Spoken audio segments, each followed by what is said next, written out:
से अंत तक में भगवान के नरसिंह अवतार की पूरी भूमिका का वर्णन इस कविता में किया गया है। आप सुनिए प्रहलाद कैसा था और हिरण्यकश्यपु ने अपने ही बेटे के साथ कैसा व्यवहार किया और अंत में किस प्रकार धर्म की विजय हुई। इस छोटी सी कविता के माध्यम से आप पूरे भगवान के पूरे नरसिंह अवतार का वर्णन श्रवण कीजिए। कहते हैं भक्त और भक्ति की होती कोई आयु नहीं। इसी के अंत में सामने ले आएंगे लास्ट में जब बोलेंगे तब। अच्छा, कहते हैं भक्त और भक्ति की होती कोई आयु नहीं, जीवन है अनमोल कोई धूल या वायु नहीं। भक्त और भक्ति की होती कोई आयु नहीं, जीवन है अनमोल कोई धूल या वायु नहीं। जिंदगी बहुत अनमोल है और भक्ति करने की कोई उम्र नहीं होती। उसी को कविता में कहा गया। आगे सुनिए, कहते हैं जीवन है अनमोल कोई धूल या वायु नहीं। निज कामों में समय निकलता, निज मतलब अपना काम, निज कामों में समय निकलता प्रभु को भूल जाते हैं। पर संकट आने पर जीवन में प्रभु ही याद आते हैं। पर संकट आने पर जीवन में प्रभु ही याद आते हैं। कहते हैं जिसने भी भक्ति किया परम पद को पाया है। जिसने भी भक्ति किया परम पद को पाया है। ध्रुव वही प्रहलाद वही अर्जुन वही कहाया है। ध्रुव वही प्रहलाद वही अर्जुन वही कहाया है।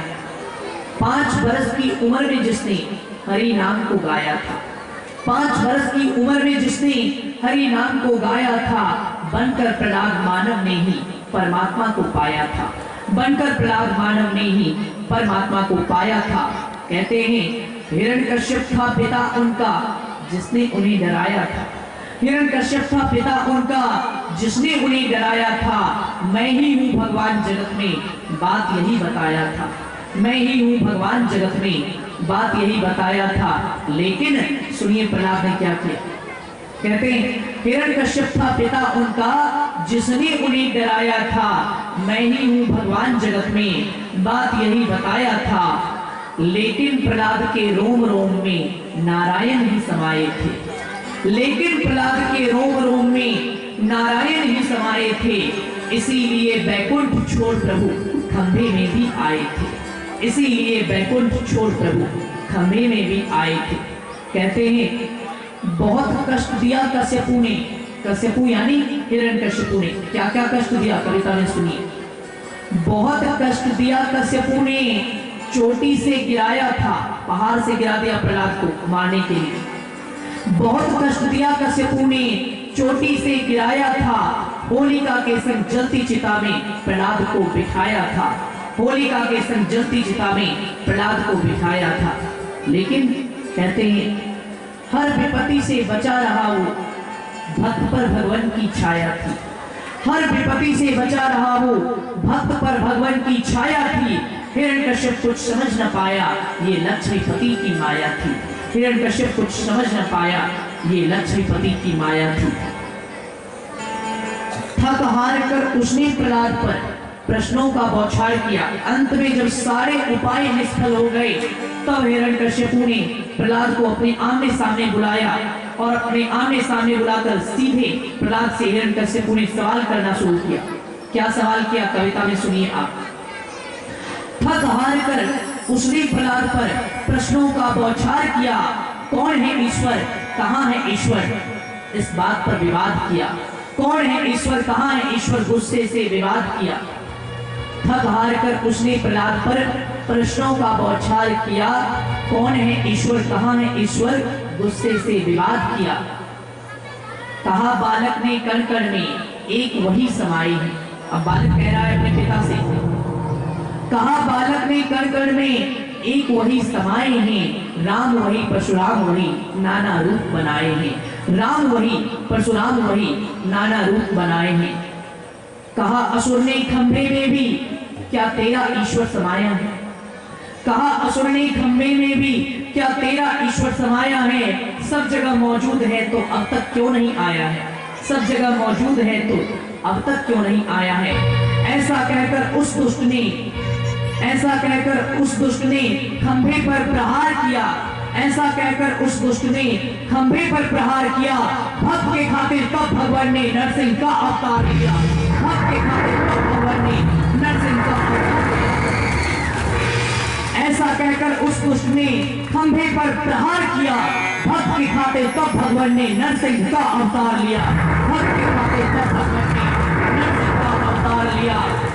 नरसिंह रूप श्री नारायण का। सुनिए भगवान का नरसिंह रूप कैसा था। नरसिंह रूप श्री नारायण का बड़ा भयावना लगता था, जिसे देख डर भी डर जाए।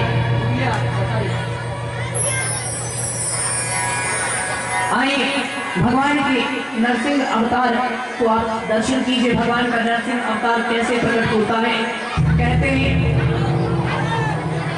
जब खंभे पर प्रहार किया उसने, इतना कहकर असुर ने खंभे पर प्रहार किया। भक्त के खातिर तब भगवान ने नरसिंह का अवतार लिया।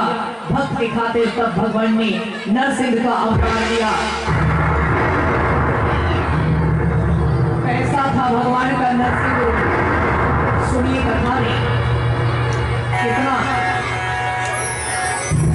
कितना विचित्र था भगवान का नरसिंह रूप। कथा में सुनिए। कहते हैं नरसिंह रूप श्री नारायण का बड़ा भयावना लगता था, जिसे देख डर भी डर जाए। इतना डरावना लगता था, जिसे देख डर भी डर जाए। इतना डरावना लगता था। नर का तेज और शेर की दहाड़ सुनाई पड़ती थी। नर का तेज और शेर की दहाड़ सुनाई पड़ती थी। नरसिंह के दोनों नेत्रों में यमराज दिखाई पड़ती थी। नरसिंह के दोनों नेत्रों में मौत दिखाई पड़ती थी। नर का तेज और शेर की दहाड़ सुनाई पड़ती थी। नरसिंह के नेत्रों में मौत दिखाई पड़ती थी। नरसिंह के नेत्रों में मौत दिखाई पड़ती थी। कहते हैं इतने क्रोधित थे नरसिंह की काल भी डरता जाता था। भगवान इतने गुस्से में थे। इतने क्रोधित थे नरसिंह की काल भी डरता जाता था, जिसे देखकर हिरण्यकश्यप भय से मरता जाता था। जिसे देखकर हिरण्यकश्यप भय से मरता जाता था।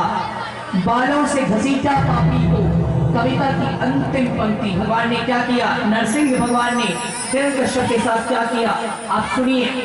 भगवान ने बाल पकड़कर उसे घसीटना शुरू किया। कहते हैं बालों से घसीटा पापी को और बहुत ही पीर दिया। पीर मतलब तकलीफ, पीर मतलब दुख। बालों से घसीटा पापी को और बहुत ही पीर दिया। गुस्से में फिर आए भगवान बीचों बीच चीर दिया। बीचों बीच चीर दिया। बालों से घसीटा पापी को और बहुत ही पीर दिया। गुस्से में फिर आए भगवान बीचों बीच चीर दिया। गुस्से में फिर आए भगवान बीचों बीच चीर दिया। कहते हैं भक्त की रक्षा की जिन्होंने, भक्त की रक्षा की जिन्होंने, परमात्मा दया निधान की जय। भक्त की रक्षा की जिन्होंने, परमात्मा दया निधान की जय। एक बार सब मिलकर बोलो नरसिंह भगवान की जय। एक बार सब मिलकर बोलो नरसिंह भगवान की जय। एक बार सब मिलकर बोलो नरसिंह भगवान की जय। भक्त की रक्षा की जिन्होंने, परमात्मा दया निधान की जय। एक बार सब मिलकर बोलो नरसिंह भगवान की जय। थोड़े प्रेम से नरसिंह भगवान की, नरसिंह भगवान की, नरसिंह भगवान की। इस प्रकार त्रिलोक में नरसिंह भगवान की जय जयकार गूंज उठी। इस पर आधारित एक भजन आप श्रवण कीजिए। कैसे भगवान का नरसिंह अवतार होता है। जब भरा इस वीडियो को लाइक करें, हमारे चैनल को सब्सक्राइब कर बेल आइकन जरूर प्रेस करें हमारी न्यू वीडियोस